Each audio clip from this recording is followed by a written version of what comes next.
Hola, mi gente. My name is Gabriel Redondo, and I'm part of the music program of LALIFF's 21st edition. Bienvenidos y gracias for joining us in this industry panel presented by BMI, titled Music and Film, where we dive into a conversation with amazing creatives that have navigated the realms of music editing and film composing in world-class entertainment collaborations. Without further ado, it's my pleasure to introduce our moderator, Teresa Romo, Director of Creative Latin at BMI, who will introduce our powerhouse guests. Que lo disfruten. Welcome. Today we're going to dive into the fascinating world of film composing and music editing. Joining us today is an all cast of music editors and film composers, starting with Maria Vertiz, a composer, songwriter, and producer from Mexico City. Also joining us today is legendary music editor Tom Kramer and one of Marvel's best kept secret, Anele Onicourt. Rounding out the panel is Colombian award-winning film composer and music producer David Murillo. Welcome and thank you for joining us. We're so excited to have you guys here. I want to lead today's panel with a question for everyone here. How competitive is this business, and what have each of you have done to provide an opportunity for yourselves?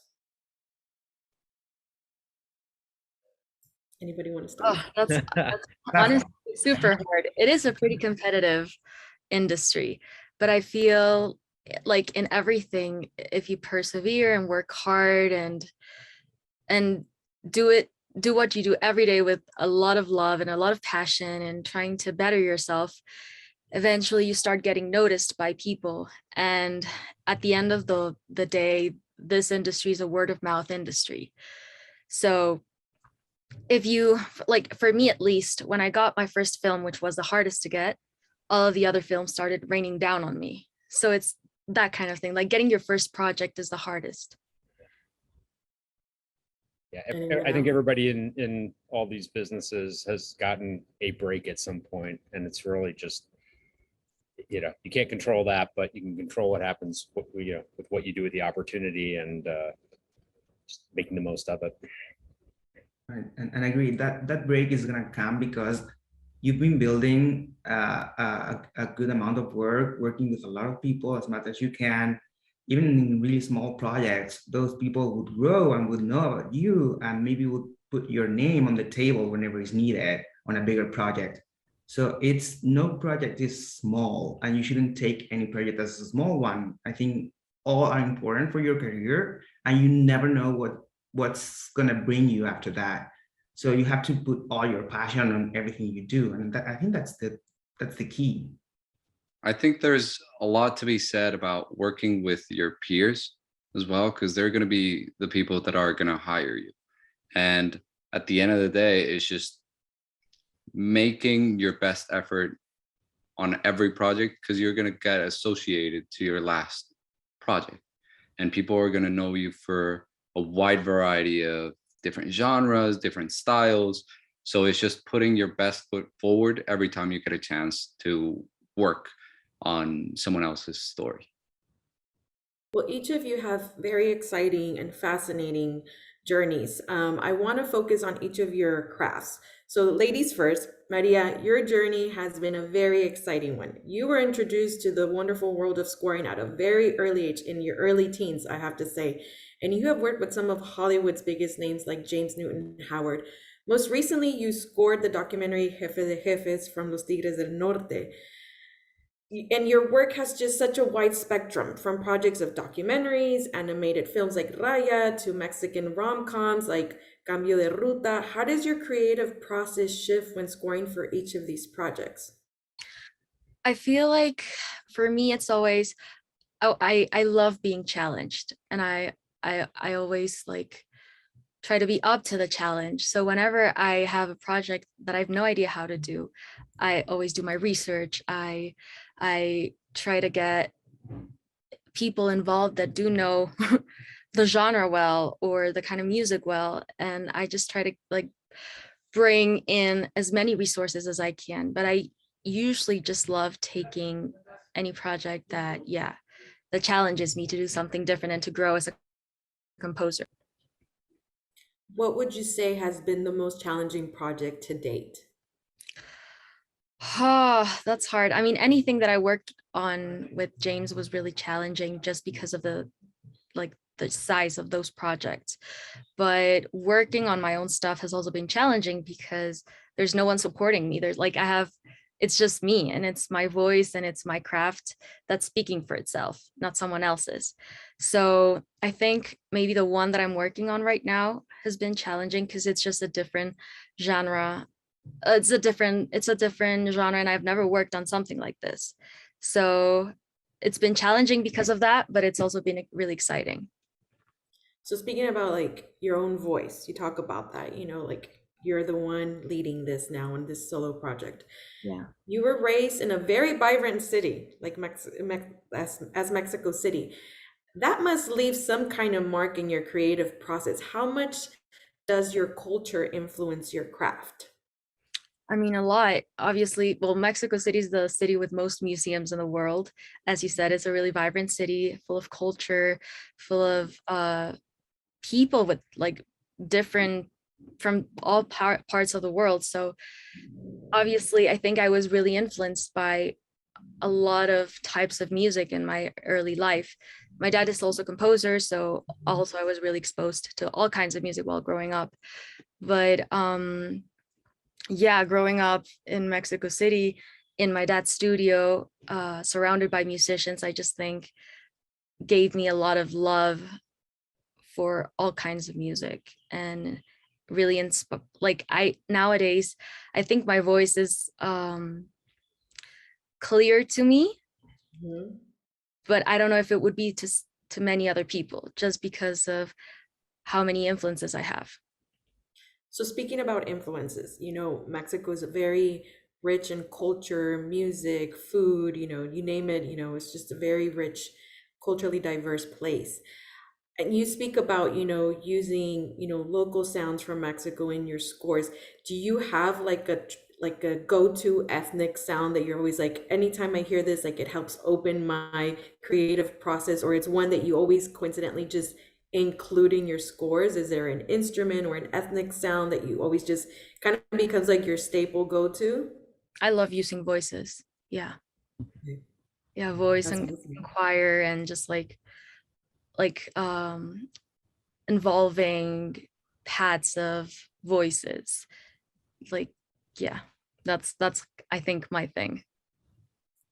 Y ahora en español, desde una perspectiva femenina, ¿cómo ves la industria tal como es hoy y hacia dónde crees que se dirige para las mujeres en este ámbito de cine, televisión y las artes visuales? La verdad, veo mucha esperanza. Creo que especialmente ahorita como que la gente está abriéndole muchas oportunidades a, o bueno, está queriendo abrir puertas a tener espacio para que las mujeres podamos cubrir también los puestos que los hombres tomaban hoy en día, especialmente en el cine. Y creo que por primera vez tenemos mucha más exposición, porque la gente es algo tal vez hasta un poco injusto, pero importante porque es la única manera en la que puede cambiar la industria, ya que los estudios están teniendo que llenar certain quotas. Ujú. Well, for diversity, y creo que es un gran momento para ser mujer, porque por lo mismo, you can get your foot in the door more easily. Digo, y después si te quedas con el trabajo, it's because you did a great job. But at least those opportunities are being given. And here's a fun question. Is there one score that you wish you would have done out of all the scores that you probably love? Is there one that you're like, man, I wish I would have done that one? That's the most difficult one. I don't know. I guess anything by John Williams. That's such a cliche, but Not a cliche. I think we're all fans. Yeah. Safe to say. Okay, so I want to pivot over to the world of music editing. Tom, you have worked with notable directors, composers such as Steven Spielberg, Quentin Tarantino, Quincy Jones, Thomas Newman, James Newton Howard, and many others.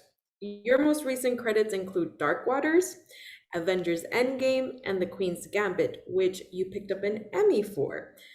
For those in the audience today who may not be familiar with the importance of a music editor, can you please explain how vital this role is in the world of film, TV, and visual media?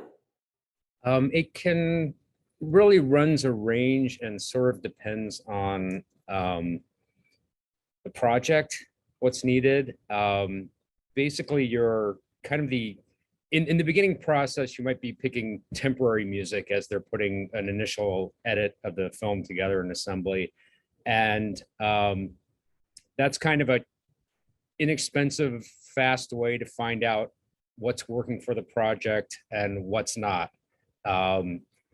It's, you can try different styles, you can try different things, help with pacing, help find, it helps the director zero in on or the editor zero in on cuts and sometimes help with the pacing and things like that, and give the music its voice. It's a little bit of a double-edged sword for composers in that there's a disease called temp love, which many the directors live with this thing for so long, and then all of a sudden a composer's hired and bringing in their voice. And so in an ideal world, it's just a tool. It's one thing that the director liked, but not overly influencing the composer, hopefully. There's different, some directors are great at just disassociating and moving on and accepting their new great score, and others cling to the temp a little more strongly than others. So that's the first part of the process. Then once a composer's on, you're working with them, like on Queen's Gambit with Carlos Rivera. He and I worked together for a long time, and for him, I'll be the first person to hear demos, and I'll actually give him notes, just like, hey, you're the composer, but this area is working for me, or this one's not, or just things. And we've worked together long enough that he respects my opinion. John Williams, I might not do that with. So you're kind of might be a sounding board for the composer, and then helping prepare stuff, getting it through the scoring process, or arranging all that. And sometimes you're running the session, sometimes you're producing the score as well. It really depends on what's needed. Some composers, like, you go James Newton Howard, he's got his team, they're a well-oiled machine. You don't have to wear too many hats in his camp. But a newer composer or someone who hasn't worked with a music editor, you might want to lean on them for some of that stuff to help guide you through. And then once it is scored and goes to the dubbing stages, usually they're still cutting picture by the time, you have to score to some version of picture, but the process is still going on. So it's up to the music editor to conform that, and then be an advocate for the music for the composer on the stage, as you're fighting dialogue and effects, and sometimes not always the most tasteful mixer. So it's kind of your baby at that point, or you're just trying to shepherd it through. So sorry, that's a long-winded answer, but there's a lot of different parts that might be part of the process for you. Right, and that's exactly what we want to do, is dive into that process, because it is so vital and important. You're pretty much like the gatekeeper. You're at the front gate, ushering who gets in, who gets out. So speaking about temp scores, where do you find temp scores that sometimes can inspire a studio or a network to look at a new emerging composer? Like where do you go? Like where does Tom go for new temp scores? Sometimes it's word of mouth. Sometimes it's just something you happen to have watched. Obviously that's not if you're a new composer and don't have those credits. I mean, I'm always happy to, I get multiple emails a day about people are not multiple a week, who want to send stuff or whatever, and I'm happy to always take it. You never know what you're going to find and who you might be able to help or something. It's pretty impossible to keep up on everything. And especially like with music editors and temps, you might go from, an urban film where you need to be a rap expert instantly for 3 months, and then you're doing a country film, and then you're doing something else. And so sometimes it's just doing sort of like you where you talked about doing the research. And so sometimes you just have to kind of dive into a certain world for a specific amount of time or project. But just listening, I think most music editors are happy to get stuff, or and then we talk amongst ourselves like, hey, did you hear this score? Did you hear this? Or oh, who's that composer? Oh, I go check this out, kind of thing. So I think those avenues are available. So if and I want to go a little bit deeper into this part, because I know people that are watching will want to know, you say word of mouth, I'll hear something. But if I'm a new composer and I want to get how do I get you to listen to my music? Like, do you just do email? Like, do you want Instagram reach out? Like, what would be the path to get to Tom? For me, it's email. I can't speak, and I might feel differently. But yeah, that's generally, email. And it's like I said, same with people who want music, like I try to help people who, if I'm working with interns or stuff like that to help show them the business, or I've had people reach out, seeing me on other podcasts who have, recent school grads or something, who are interested in it. And I'm happy to talk to people. And actually we have one of our assistants now at Marvel recently is somebody who just saw me on a podcast, and we talked, and she became my assistant for a little while. And so she's, and it was a composition major. So she's still may shift over back to that world at someday, but at the moment she's testing the waters here. Have you ever worked on a project where you started with that temp score and the directors became in love with it and it just stuck and like it stayed and it was like a new emerging composer? Like, do you have a story of that nature? No, not sorry. I thought your question was leading to, have you ever had to license temp music for a film? And yes, there's traditionally Michael Mann films seem to always have at least one cue that he just can't break away from. But no, I'm sorry, that not on your other question.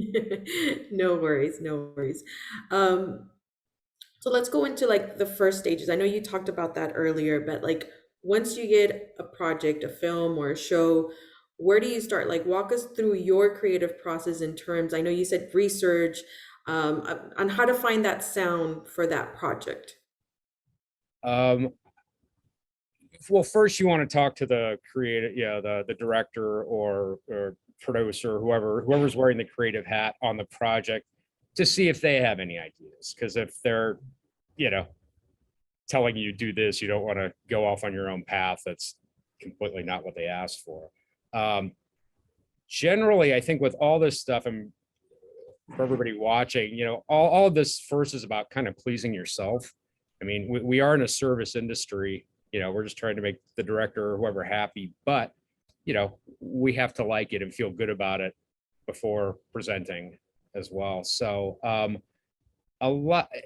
I've done it long enough, and it depends who you work with. I might just spot the film myself and just start temping myself and do it, or what on the editorial side. This isn't good advice for the composing side, but sometimes trying to have 3 or 4 options for each thing until you kind of get on the same page with the director. You might to try to whittle things down from a wider range to a more narrow range, that so you're not doing 3 times the work or 4 times the work. But yeah, I think that's my process anyway. Awesome. Each project is different. It just the cast of characters are going to be different, and you might have to adjust your process based on their needs and how they want to work. So how hard is it to sometimes navigate the creative versus convincing the director when there's 2 separate visions, but that this is like the sound for it and you see it differently? Like, how do you navigate through that? There's one lesson to be learned is it's a tremendous waste of time trying to tell a director why they should like something. It's it just, you know, you might as well bang your head against the wall. Just accept it. Yeah, you might say once why you did something, and then maybe it'll resonate with you. Say, oh, I see it now. But that's kind of the rare case, probably. But just, you know, move on, and you know, in my case, hit the next option. Okay, well, how about this one? You know, so I'm sorry, your question was the creative versus.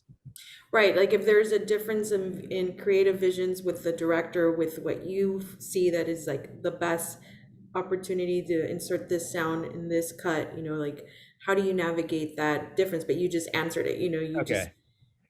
You have the options and present what you think works best, and they'll say no. It's, you know, I presented once to a director a very somber, almost sad cue, and when I played it for him, he said, oh, no, this is all wrong. I hear this music and I think about people running across buildings after robbing a bank, you know, and I'm thinking like, what the heck, you know, kind of thing. So you know, you just have to play it, you know, play it by ear, I guess, a little bit. Thank you. Let's pivot over to Colombia. David, your work spans also a wide variety of styles, including Netflix's most popular foreign language show to date, Who Killed Sarah? Over the course of the pandemic, it's my understanding that you were in Colombia scoring the final season to Who Killed Sarah, correct? Yeah. So let's dive into the creative process of season to season. Something that I noticed, you know, the first season kicks off with a very somber sound because it's setting the stage for what the plot's going to be about. And then it just crescendos into these different sounds and unfolds. So I'm wondering if you score when you're scoring, like, do you also take in consideration how the characters are evolving? Totally. So it is not necessarily a show that has character themes per se, because you do have a lot of shows that have character themes, and it turns into kind of a type of score that will evolve as characters evolve, but it is more of a situational score. And throughout different discoveries, so Who Killed Sarah, for the ones that have not watched the show, has to do with, let's just call it an accident that happens, and we're trying to find who's the killer. But during the first season, it's all about finding the killer. During the second season, it's all about knowing who and discovering who Sarah really is. So the music had to pivot in terms of how we're going to focus on, okay, the different types of reasons why so many of the characters have a reason to kill Sarah, to who is Sarah really. And we discover so many things about a character the audience thinks they know for the first season, and it totally changes for the second season, and then third season gets even crazier.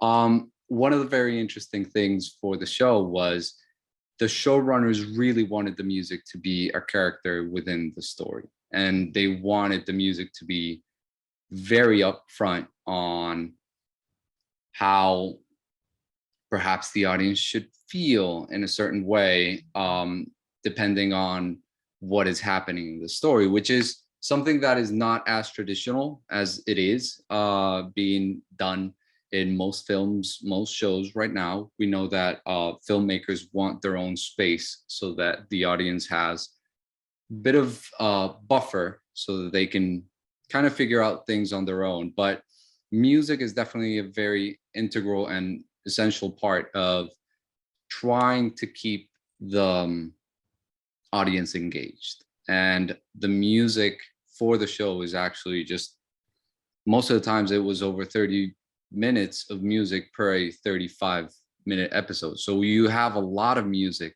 and managing the kind of ups and downs and kind of being transparent where you have to be in order to respect the dialogue was definitely one of the biggest challenges. As we grow the intensity per season, that was just something that the music had to complement as well. And I know that for the second season, we had many new themes that came about as we discovered who Sarah really is, and not only who the killer was, but who she really is and how she affects everyone around her. Yeah, it's a great series. If anybody hasn't watched it, jump on it. Dale Gas es una serie de drama, acción, pero con un protagonista muy interesante, que es la velocidad, ¿verdad? ¿Cómo encontraste el sonido para esta serie y qué tanto te inspiraron las calles de Medellín? Porque Medellín también tiene una riqueza cultural, musical. Entonces me imagino que tú siendo de allá y que también allá eso surge mucho de las carreras, del drama. Es también una ciudad muy intensa. Es muy interesante. Dale Gas, Pedal to Metal en inglés. Fue una serie que vino y llegó después de ¿Quién mató a Sara? Precisamente por el trabajo que habíamos hecho en la serie. Y mi background, o sea, mi experiencia como productor musical fue esencial para poder crear el score de Dale Gas, porque no solamente es, por supuesto, una historia que sí está, a diferencia de ¿Quién mató a Sara?, fundamentada en character themes, o sea, en temas musicales por personaje, sino que también tiene muchos elementos de el mundo musical urbano en México específicamente. O sea, el mundo musical en Medellín puede permear un poco la comunidad latina de cierta manera en diferentes países, pero siento que en México es algo un poco particular porque en México no necesariamente se escucha tanto. A ver, en la parte donde sucede Pedal to Metal, Dale Gas, no se escuchaba tanto reggaetón. Entonces, de cierta manera, teníamos que utilizar otros géneros como el mombatón, como el hip hop en español, como las cumbias rebajadas, como tantos géneros que son muy particulares del territorio donde se desarrolla la historia, pero que de alguna u otra manera vienen de las mismas raíces. Entonces, el ser colombiano, el ser latino, el conocer un poco, por decirlo así, el lenguaje, el comportamiento de las personas, definitivamente sí te da ciertas herramientas adicionales para poder hacer de la música un complemento real y sincero para todo lo que está sucediendo. Now, obviously, this is a business, right? So let's talk about what does your inner circle look like from a business standpoint and a creative standpoint? Like, what are the key people that you need to have as a composer, producer? You know, what are those key people from a business perspective that need to be on your side and from a creative standpoint as well?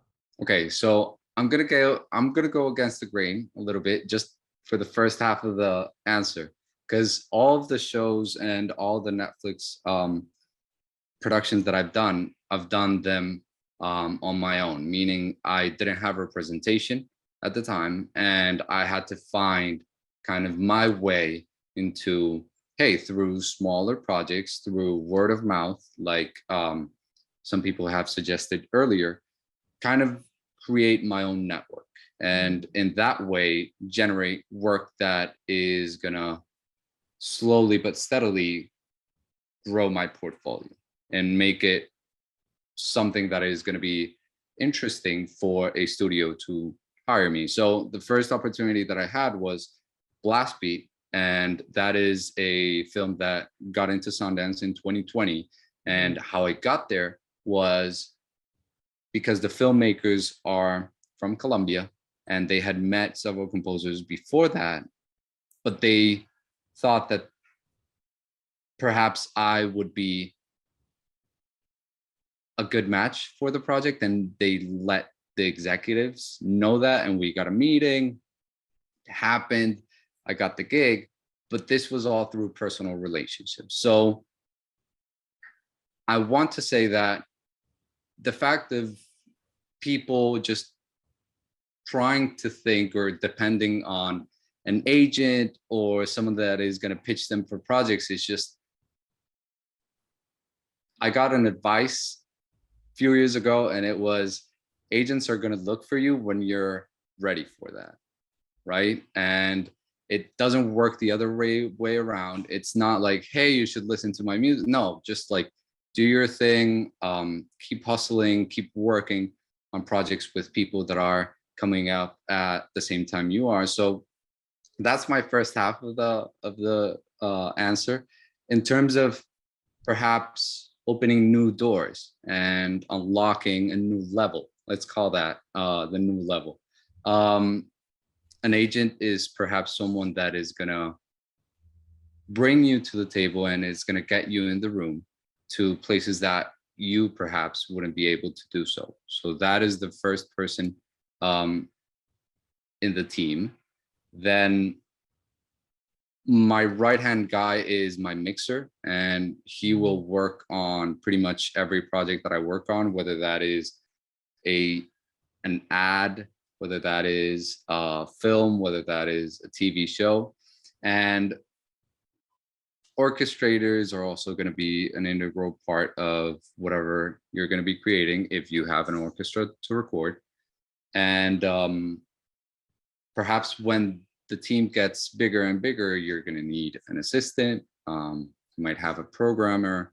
I just came about with not the assistantship route, which is amazing. Mario Ortiz definitely is kind of the person to talk to about assistantships.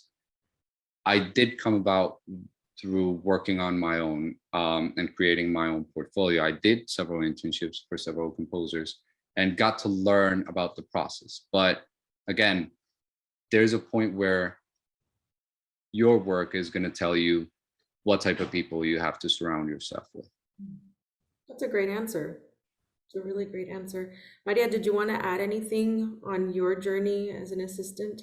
Yeah, for sure. I mean, when I first got to LA, I literally DM'd every single composer I wanted to work with, LinkedIn, like cold texted everyone like through LinkedIn, and I got a lot of responses. I got to meet so many great composers, got so many good advices, and ended up working for James, which was the most amazing experience because he's the most wonderful human being, and we worked on really incredible projects. However, what I learned from my experience there is that very few internships or assistantships lead you to be a composer.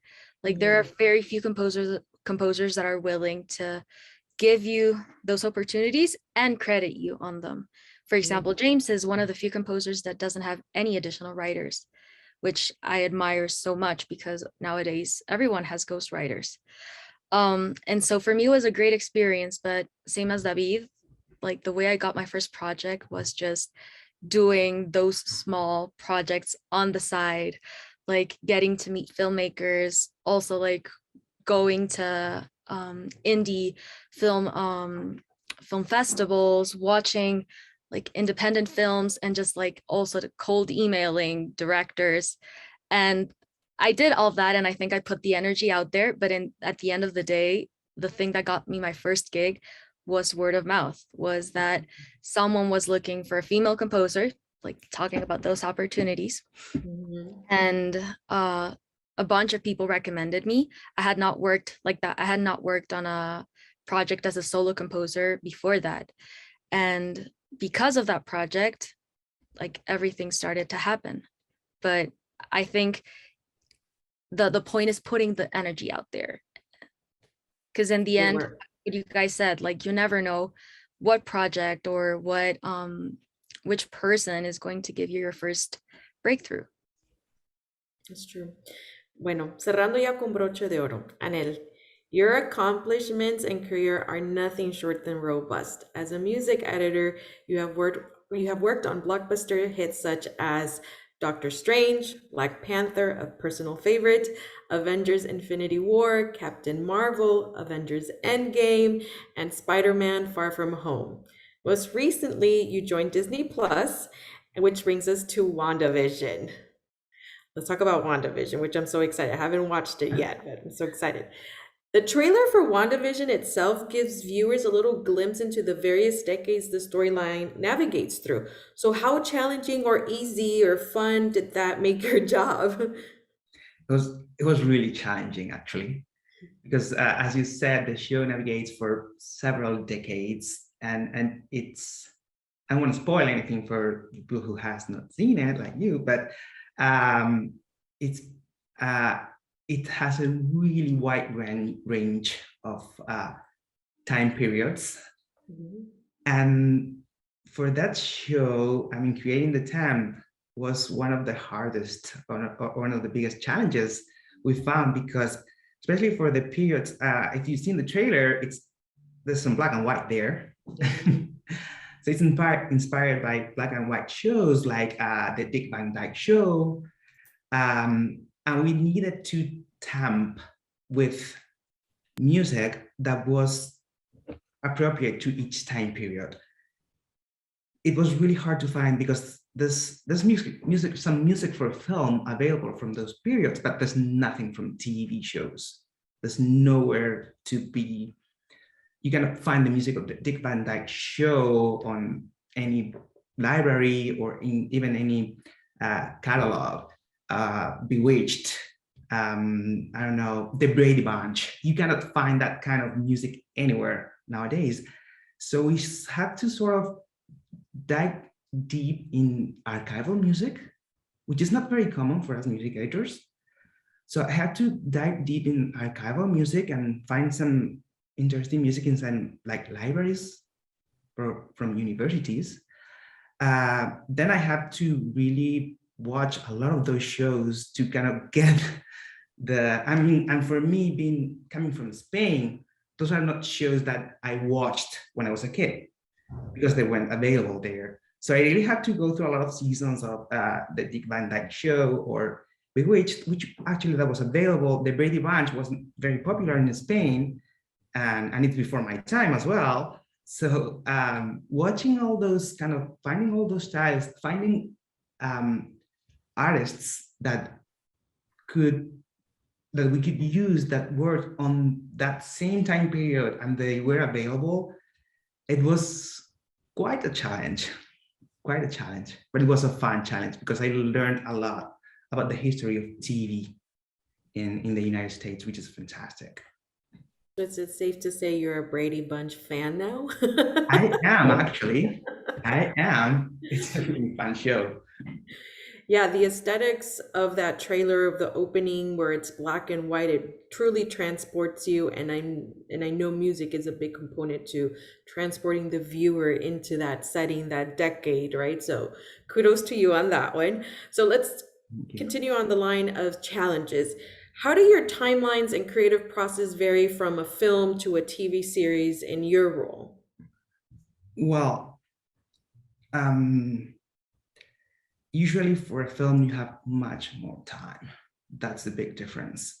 For projects, I mean, the longest project I worked on was actually Avengers, Endgame and Infinity War. Both movies were shot back to back. So it was a year and a half of shooting, which is not short, and then 3 years of post-production. But it's only for, I mean, those are long movies, but it's like 5 hours of feature film between the two of them. One is 3 hours, one is 2 hours and something. And we have more than 3 years to work on those and really dive into what we wanted for each scene, work closely with the composer, with Alan Silvestri, who was involved very early in the process. A lot of time to investigate, but on the show side, we have 8-10 months tops, sometimes a year if a project is long, to do 6 hours of music. Wow. So the time constraints are much, much, much bigger. So you have to work at a much different pace, and you have to you really need a system that works, that it's consistent, and that where every week or every 2 weeks you're having reviews, you're working with a composer, you're pushing them to deliver, which sometimes is hard because they need to write a lot of music in a very short period of time. And that's also part of our job, pushing them to deliver on time, because nobody can wait for the composer. So yeah, the time constraints on the film, on the show side, on the TV side, are much bigger. That's way more challenging. Oh, sorry. Sounds stressful. It's more Sounds a little stressful. And at least the projects I'm working on, the Disney Plus projects from Marvel Studios, we actually don't treat them as TV shows, but as very long features. So in a sense, we have the pressure of delivering a very popular franchise feature with much more music and way less time. Yeah, very interesting. Ahora quiero que tocaste que eres español. Sí. Tu padre es de Nigeria y tu madre es española. Empezaste tu carrera en España. ¿Cómo es que te tropiezas con la carrera de editor de música para las artes visuales? Porque no es una carrera típica como la de productor o cantautor, ¿verdad? ¿Cómo es que llegas a este punto? ¿Cuáles fueron tus estudios o tu preparación? ¿O cómo es que caes en este mundo? Pues, como bien dices, no hay un camino directo para ser music editor. Bueno, mi pasión por el cine viene de muy pequeño, porque mis padres tenían un videoclub, un video store rental en los 80, y tuve la suerte de ver todo el cine. O sea, vi todo lo que se había hecho hasta los 80. Los fines de semana, cuando la gente no había alquilado películas, me dejaban agarrar lo que quisiera. Y yo me pasaba los domingos viendo cine clásico, cine de los 80, los primeros blockbusters, Star Wars, Indiana Jones. Ahí creció mi pasión por el cine. Luego empecé a estudiar porque la música siempre fue mi primera pasión. Estudié en el conservatorio, la carrera de guitarra clásica. Y cuando estaba acabando la carrera, me trasladé a Madrid, que es donde se crea toda la televisión y el cine de España, porque siempre quise trabajar, pero no sabía cómo entrar. Y de la manera más extraña, yo estaba haciendo música para comerciales, cosas así, muy pequeñito. Y por un anuncio en InfoJobs, que es una página de anuncios de trabajo, un compositor necesitaba ayuda y estaba buscando un editor musical. Yo en ese momento no sabía lo que era, pero leí el job description y digo, yo puedo hacer todo eso. Y este compositor ahora como mi hermano, se llama Federico Jusí. Empezamos a trabajar juntos, él hacía muchas series de televisión, cine en España, y él fue mi gran breakthrough, pero de la manera más diferente. Sí. Un anuncio de trabajo. Y encontré que era mi pasión, porque aparte yo también estudié ingeniería. Entonces, en el music editing podía aunar todos los conocimientos que tenía: mixing, producing, cutting music, or editing, producing night, score production, driving sessions on scoring sessions. So, oh, sorry, I'm changing to English, but encontré que esa parte del trabajo me apasionaba casi más que la parte de componer, porque podía aunar todas mis pasiones, todos los conocimientos que tenía en una sola cosa. Componer era solo música, pero music editing añadía la parte de ingeniería, que siempre me gustó mucho y que es parte de mi formación también. Wow, interesante. Bueno, to close, we're going to start with, I'm going to leave you all with a closing question that I would love for everyone to answer. How can we continue to make this industry a more diverse and inclusive one? I'll start with Tom. I hope for a day when everything is just merit and talent based, and even within, I'm working within LA within the Marvel world, and to their credit, you go on a Zoom call and it looks like a Benetton ad, an old Benetton ad, where everything is represented, and it's really positive to see from my little view, that I have. I know at least with the women's side of I've sort of been chief recruiting officer within our little Marvel music editing world. And I think I've brought in 3 women so far. So our team's about 50-50, and we're very aware of that and try to, you have to hire someone who has the ability and the talent to do the job first. Then you can, then given a choice, you can skew it, to being more inclusive. But that's Well, thank my you. thoughts. Thank you, Tom. We appreciate that. Maria? Well, I think we're in a good path right now, and I'm living proof of it, honestly. So, but it's just as Tom says, it should be merit based, and I think we'll eventually get to the point to which no matter what you look like, how you talk, where you're from, what you identify as, you'll be able to be considered for the job just as anybody else. And in the end, I think, well, at least for me as a woman, it's been more of I'm going to divert a bit from the topic right now, but I think this is a really important thing. As composers, you're the last person in this huge creative work, and directors, producers, everyone's been in the job for so long. They've spent so much money in this project. It's their baby, and you're the last creative person that comes in the process. So it's really understandable that, especially on bigger projects with bigger budgets, filmmakers are really nervous about hiring new talent. And so I think my advice for anybody, any composer, aspiring composer, just as David said, is there's no small project. Just get as many projects as you can, build your repertoire, build your credibility, because that's how you build credibility, through credits. And you'll eventually get to a point into which you'll be considered. And at least for me, gender has not been an issue, and that's why I'm hopeful for this industry. Awesome. Anil? So I agree with Maria. I think things are changing at a fast pace, which is amazing. I mean, as Tom said, in our team, we have full parity, and we are also trying to start an apprenticeship program to be able to bring on board and learn a career and teach a career that's kind of not easy to get into, like music editing, to people that are willing to try this new path.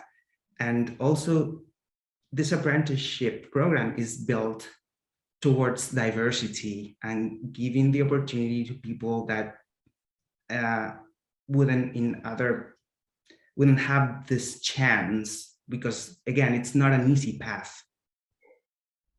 Yeah. So that's amazing. we're trying to open as much as possible and give as much opportunity as we had wanted to have when we were starting, actually.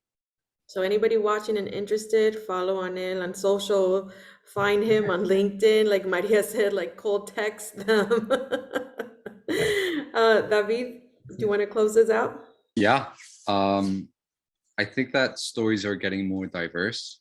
And the fact that we have the Parasites, the Black Panther, Who Killed Sarah, is kind of a perfect example that streaming and the demand for content has opened doors to so many of us. It's just a matter of when you get the opportunity, you better be ready to deliver and to get into the time constraints that shows have, or even films, because I've had films that just have to be turned around in less than a month. So just work and work. And I'm going to say it again, collaborate with your peers, because that is going to be the groundwork for you to actually be able to, when given the chance, deliver. And I'm just going to add a little bit to my answer about the team. You, of course, need a composer attorney, because he's the guy that's going to negotiate your deals and make sure that you're well compensated, and also that you get your royalties.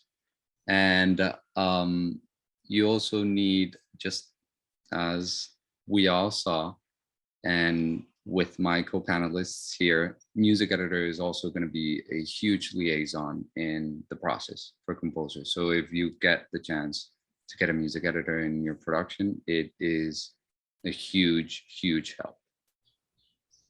Well, thank you so much. I admire and respect each of your crafts tremendously. Thank you so much for your time on behalf of BMI. Thank you, LALIFF, for providing this space to give all the next generation, an insight into, like you guys said, a very challenging but very rewarding career. So thank you so much again. Thank you. Thank you. Thank you. Thank you, LALIFF. Thank you, LALIFF. Thank you, MI.